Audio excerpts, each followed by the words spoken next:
શેઠ નોકરી માટે માણસની જરૂર છે? ના ભાઈ નહીં જરૂર. અરે સોનુભાઈ ઊભા તો રહો. અરે મિત્ર ચાલો તને રાખી લઈએ, પણ તને આવડે છે શું? તું કામ શું કરીશ? શેઠ કામની વાત કરું ને તો રોજ અવર શટર ખોલી આલીશ અને રાતે બંધ કરી આલીશ. બહુ હેવી કારીગર તું યાર મારા ભાઈ. ચાલ એ વાત છોડ, શટલ ખોલવાનું બંધ કરવાનું, તારી મહેનત તો બહુ જોરદાર છે, પણ પગાર કેટલો લઈશ? પગાર તો આપણે બહુ નહીં જોતો, દરરોજ 5,000 રૂપિયા આલી દેજો ને બહુ થઈ ગયું. એટલે ભાઈ 5,000 ઓછા નહીં પડે? કાકા આમ તો પગાર તો બહુ ઓછો જ છે, પણ આ તો ગરમીની સિઝન ચાલે છે એટલે આપણે વ્યાજબી ભાવ રાખ્યો છે. તો જંટીભાઈ ઓલા સમજાવો, આ ગરમીનો પારો વધી જાય તો મારો પારો વધી જશે ને તો હું સાપડી નાખીશ. બોલો ગરમી છે તો 5,000 રૂપિયા લે છે, શિયાળો હતો 10,000 લેતા આપણી જોડે નહીં. ને બપોર જમ્યા પછી તમારે શટર પાડવું પણ હોય ને તોય હું આવી જઈશ, એના 1,000 રૂપિયા અલગથી લઈશ.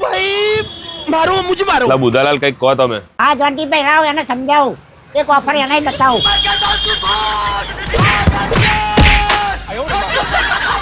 મારા નોકરી લેવા આવેલો કે નોકરી હમણાં રાખવા આવેલો?